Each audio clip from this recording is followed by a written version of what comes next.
Hello, I'm Valerie Aurilio, and I lead the Landor Chicago studio. Welcome to the Landor&FITCH Extraordinary Webinar. Thank you for joining me for the Chicago edition, either in your morning or our evening or somewhere in between. About 20 hours ago, our global CEO, Jane Garrity, kicked us off. Then we headed to Sydney with Nick Foley, went across the world, and now we'll do Chicago and Mexico City, and then hopefully land in San Francisco in just a few short hours. In my creative career at Landor, I have had the privilege of building creative teams across the globe in service to both consumer and B2B brands across a wide variety of categories. And now I'm pleased to be able to do that across Landor&FITCH as well, which has exponentially broadened the talent pool and the skill set pool to a place that is actually quite extraordinary. My passion is building creative teams, and it's never really been in service of executing a preconceived vision that I had. The reason that I get excited and energized by putting together creative teams from around the world is because I like to be able to engage and participate with a team that's capable of creating something that I myself could never have imagined. I think that's the beauty and the mystery of the creative process, and it's where I derive a lot of my energy and joy from this industry. But as I look at what's happening with creativity, I'm going to share my screen because I want to talk about the transformation that creativity itself is undergoing. Creativity, I believe, is becoming more and more experimental. We're experimenting with the process itself. We're experimenting with human connection, reaction, engagement, and we're experimenting with the makeup of our creative teams and how diverse the skill sets are becoming and the thinking is becoming in order to push us to new places. In many ways, I think creatives are answering their briefs now with the creative process itself, instead of being precious about a finite, finished, highly controlled piece. Process, in essence, is the new output. The very process of discovery, like experimentation, and the evolution of ideas can be the solution to any brief. Cracking the brief, I think, used to be about asking why as a creative, and I think now it's truly transformed into asking what if. And I think that's where these juicy insights and these unexpected and surprising creative solutions can come from. I think they really live under that question right now of what if. And as we take a look at experimental creativity, I've got 3 examples I want to share with you to help unpack this a little bit today. Thinking about it also through the lens of where we are now in our world, and thinking about people trying to process what's happening around them. And as we emerge from a crisis, human beings are going to want to explore what the effect has been on them. And I think experimental creativity is going to allow us to do that together. So, I'd like to, I think, a very poignant piece that relates to that is I'd like to point you to a piece of creativity that was done by actually our Mexico City office, and Marcela is speaking next. So I hope that I represent this case well for her. I'm going to tell you the beginnings of the story of this. So on September 19th, 2017, you will remember that Mexico City was hit with a 7.1 magnitude earthquake. After the initial rush of media coverage, people coming from around the world to help, it was a matter of quite literally the dust settling and a forgotten victim being left behind. Those who were left without family and relatives, those who were left without a home, without financial means to support themselves, and perhaps most importantly, people left with psychological disorders that have been difficult to become, that were born from trauma and fear and confusion. And when the Mexico City studio looked at this as a brief, they wanted to bring and sought to bring awareness to this emotional trauma through their Still Shaking campaign. And I think Chema and his creative team asked themselves, what if we use science to convey emotion. When confronted with a very emotional brief, I think they looked outside of very traditional responses and reactions to it and asked themselves a very provocative what-if question. The end product is undeniably graphically stunning, but I think the true power of the Still Shaking campaign lies in the process itself, the way in which these images were manufactured. So Chema and his creative team, I'm assuming all on the up and up, borrowed, used from the University of Mexico, their earthquake simulator.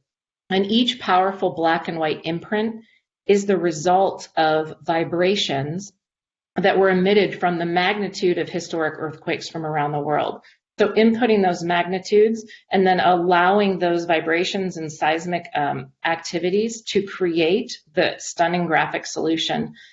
The process being enabled by a very precise science, but the creative outcome being very unknowable until it was executed.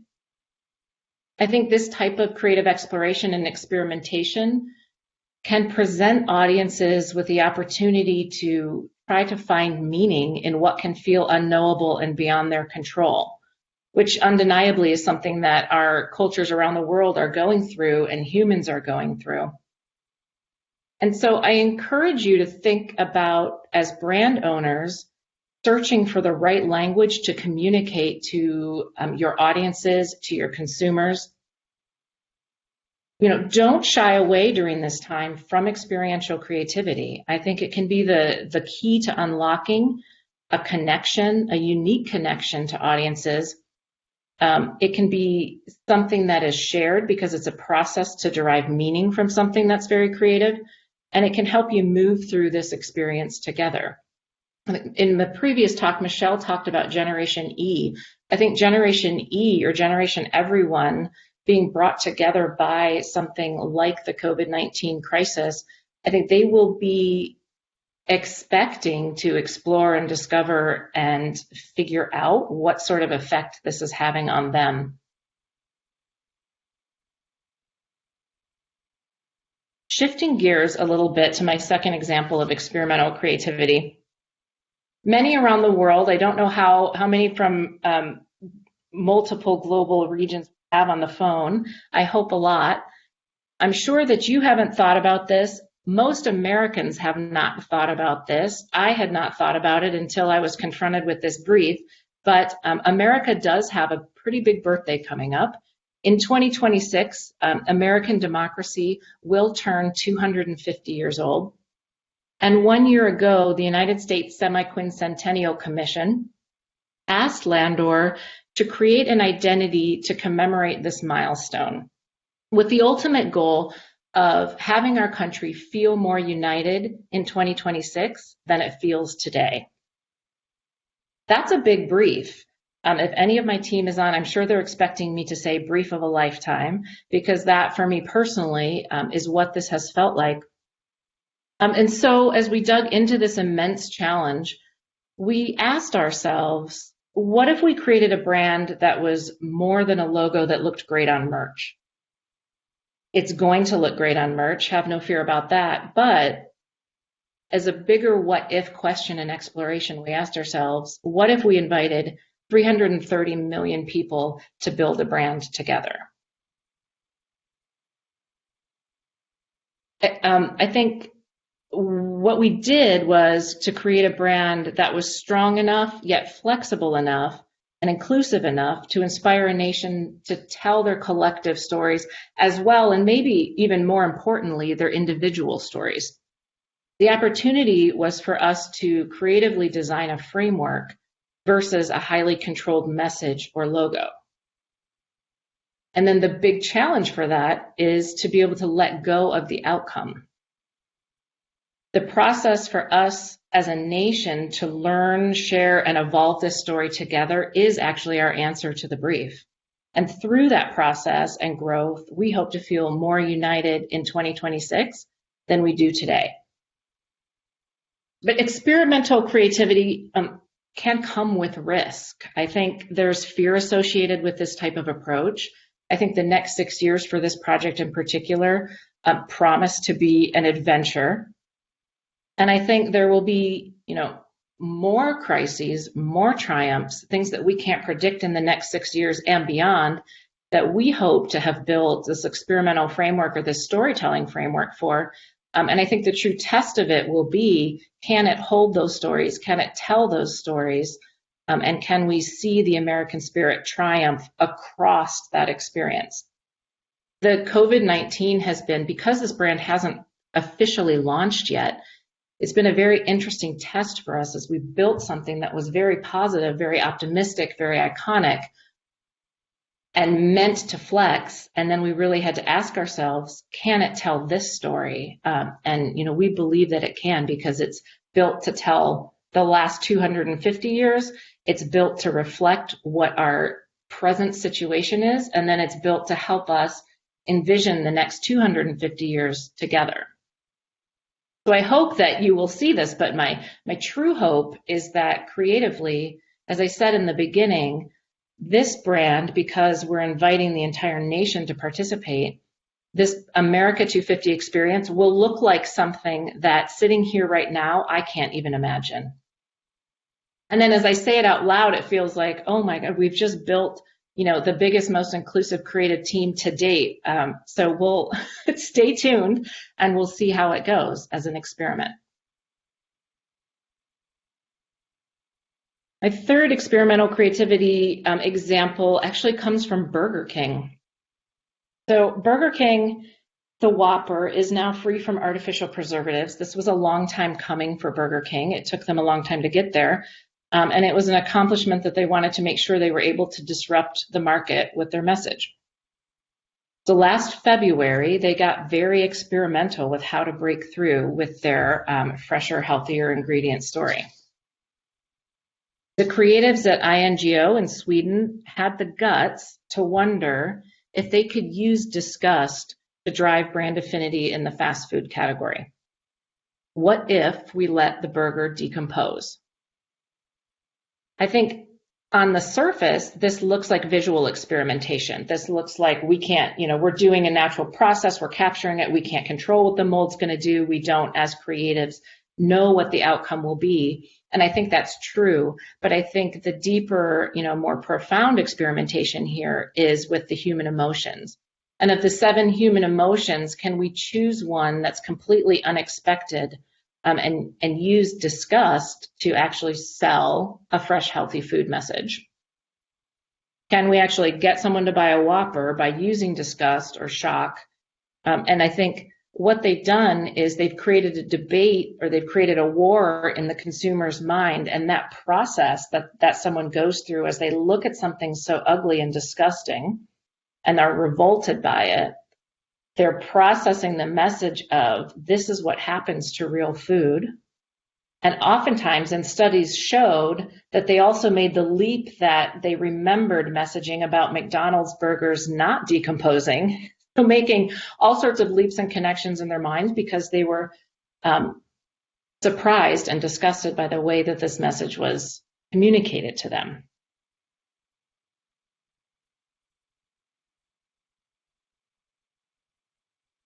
One of the catalysts, I think, for this transformation and the increasingly experimental nature of creativity is the changing makeup of our creative teams. Creativity is no longer just limited to the creative industry. I think for some longtime creatives, that's actually a difficult concept because it does feel very democratized. But there's creativity everywhere, in law, in medicine, in software. That's always been true, but now more than ever, that's really being embraced and celebrated. And creativity is being pushed deeper into those industries as well. And as that happens and creativity goes deeper into a more diverse set of industries, that actually brings a rise to new creatives and new definitions of creativity as well, actually expanding our talent pool from which we can build creative teams. I think we're now also even experimenting with whether we're ready to include AI onto our creative teams. Are we welcoming, very expansive thoughts around who's contributing to our creative process? This headline, Creativity Thrives, Indulges, and Sleeps, was actually written by AI.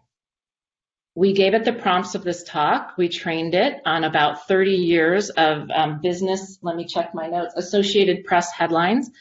And our AI creative team member wrote that creativity thrives, indulges, and sleeps. And I think the irony here is that our AI team member actually was able to make creativity sound incredibly human. So as we experiment with how we build our teams, the makeup of our teams, I think that we as creatives in the more traditional sense, I guess, need to open our minds to how we are responding to that and allowing it to affect and drive our process as well. I would like to leave you with the thought of, as we build these more diverse teams and more inclusive teams, and we continue to use experimental creativity to connect in new ways, I encourage you as brand builders and brand owners to be brave. And bravery is not foolish in a time like this. After a period of restriction, abnormality, uncertainty for everyone, there will be a tendency to want to play it safe from a creative standpoint. I think there will be a temptation to be familiar, a temptation to not take a risk because people are feeling like they might be yearning for something that's solid and expected.